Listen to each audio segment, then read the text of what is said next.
नमस्कार दोस्तों, एक बार फिर आपका स्वागत है आपके अपने YouTube चैनल अध्यात्म टीवी पर। आज जानिए नानी बाई का मायरा। यह हमारी मातृभूमि संतों और मंदिरों की भूमि है। यहाँ पर महात्मा और संतों का जन्म हुआ है। इन व्यक्तियों ने अपने भक्ति भाव से न केवल ईश्वर की प्राप्ति की है बल्कि दूसरों का जीवन भी प्रकाश से भरा है। नरसिंह मेहता ऐसे ही एक महान भक्त थे।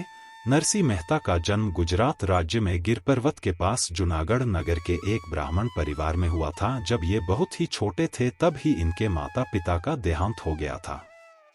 नरसिंह मेहता का पालन पोषण नरसिंह जी के बड़े भाई ने किया था। नरसिंह मेहता को साधुओं की सेवा करने में बड़ा आनंद आता था। उन्हीं साधुओं की सेवा करते करते नरसिंह जी ने भी सत्संग में भगवान की भक्ति शुरू कर दी। उनकी भाभी ने उनको कई बार इसके लिए ताने दिए। नरसिंह मेहता का विवाह भी बहुत छोटी आयु में माणिक बाई से करा दिया गया था। एक दिन नरसिंह जी की भाभी ने उन्हें खूब खरी खोटी सुनाई क्योंकि वह घर देर से आए थे। यह अपमान वह सह नहीं पाए और उन्होंने अपने घर का ही त्याग कर दिया तथा वह गिर पर्वत के घने जंगल में कहीं चले गए। वहीं कहीं उन्हें एक शिवालय दिखाई दिया। नरसिंह जी वहीं रहने लगे और वहीं शिव जी की आराधना में लीन हो गए। फिर 7 दिनों बाद स्वयं भगवान शंकर ने उन्हें दर्शन दिए और कहा कि जो तुम्हारी इच्छा हो वो वरदान मांग लो। नरसिंह मेहता ने वह भक्ति किसी भी प्रकार के फल की कामना में नहीं की थी, इसलिए नरसिंह जी ने कहा जो आपकी इच्छा हो वो मुझे दे दीजिए। उनके इस वचन से प्रसन्न होकर भगवान शिव उन्हें गौलोक ले गए। गौलोक में भगवान कृष्ण गोपियों के संग रासलीला रचा रहे थे। ऐसा मनमोहित दृश्य देखकर नरसिंह मेहता उसी में खोकर रह गए। वह इस दृश्य को बिना पलकें झपकाए देखते रह गए और भक्ति रस में लीन हो गए। तभी भगवान कृष्ण ने नरसिंह जी की ओर देखा और उन्हें अपना आशीर्वाद प्रदान किया और कहा जैसे भक्ति रास में तुम डूबे हो वैसे ही रसपान का आनंद सारे जगत को कराओ। नरसिंह जी ने इसे ही अपने जीवन का लक्ष्य बना लिया और पृथ्वी पर जगह जगह कृष्ण भजन गाते हुए मग्न रहने लगे। नरसिंह मेहता की ऐसी भक्ति से प्रेरित होकर बहुत से साधु संत उनके साथ भक्ति में लग गए, मगर कुछ लोगों को नरसिंह जी का प्रसिद्ध होना अच्छा नहीं लगता था। वह लोग नरसिंह जी को परेशान करने के नित नए बहाने ढूंढते थे, परंतु नरसिंह जी उनकी बातों पर ध्यान नहीं दिया करते थे। एक समय द्वारिका जाने वाले यात्री जूनागढ़ आए। उन यात्रियों के पास कुछ धन रखा हुआ था जिन्हें वह डाकुओं के भय के कारण अपने पास नहीं रखना चाहते थे, इसलिए वे सब एक ऐसे साहूकार को ढूंढ रहे थे जो उस धन के बदले में एक हुंडी दे दे। उस समय हुंडी एक पत्र होता था। उस हुंडी में रकम और दूसरे सेठ का नाम लिखा होता था और हुंडी लिखने वाले की मोहर तथा हस्ताक्षर होते थे। उसे दूसरे नगर में सेठ को देने पर वह सेठ लिखी हुई रकम दे देता था। इससे रास्ते में हो रही चोरी का खतरा नहीं रहता था। जब यात्रियों ने किसी नगर सेठ का नाम पूछा तो कुछ शरारती व्यक्तियों ने नरसिंह जी का नाम दे दिया।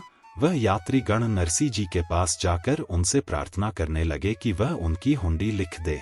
नरसिंह जी ने उनसे कहा कि वह तो एक सन्यासी है, उनके पास कुछ भी नहीं है कि वह हुंडी लिख दें, परंतु वह यात्री समझ रहे थे कि नरसिंह जी यह सब केवल उन्हें टालने के लिए कह रहे हैं। यात्रियों के बहुत आग्रह करने के बाद नरसिंह मेहता हुंडी लिखने के लिए राजी हो गए। नरसिंह जी ने श्री कृष्ण पर भरोसा किया और सावल शाह गिरधारी के नाम की हुंडी लिखी।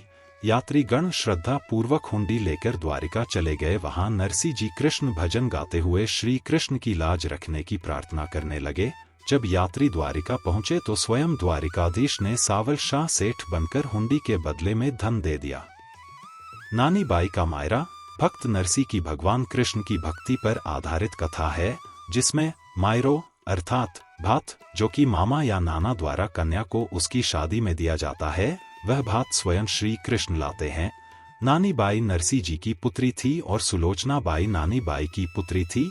सुलोचना बाई का विवाह जब तय हुआ था तब नानी बाई के ससुराल वालों ने यह सोचा कि नरसिंह एक गरीब व्यक्ति है तो वह शादी के लिए भात नहीं भर पाएगा।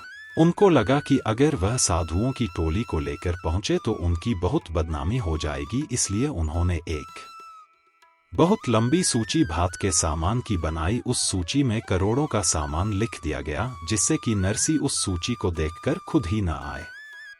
नरसिंह जी को निमंत्रण भेजा गया, साथ ही मायरा भरने की सूची भी भेजी गई, परंतु नरसिंह के पास केवल एक चीज थी, वह थी श्री कृष्ण की भक्ति। इसलिए वे उन पर भरोसा करते हुए अपने संतों की टोली के साथ सुलोचना बाई को आशीर्वाद देने के लिए अंजार नगर पहुंच गए। उन्हें आता देख नानी बाई के ससुराल वाले भड़क गए और उनका अपमान करने लगे। अपने इस अपमान से नरसी जी व्यथित हो गए और रोते हुए श्री कृष्ण को याद करने लगे। नानी बाई भी अपने पिता के इस अपमान को बर्दाश्त नहीं कर पाई और आत्महत्या करने दौड़ पड़ी, परंतु श्री कृष्ण ने नानी बाई को रोक दिया और उसे यह कहा कि कल वह स्वयं नरसी के साथ मायरा भरने के लिए आएंगे।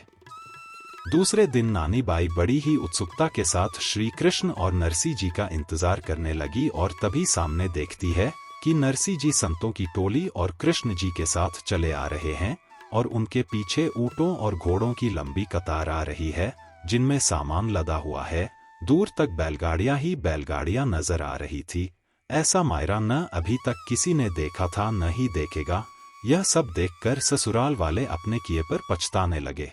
उनके लोभ को भरने के लिए द्वारिकाधीश ने 12 घंटे तक स्वर्ण मुद्राओं की वर्षा की।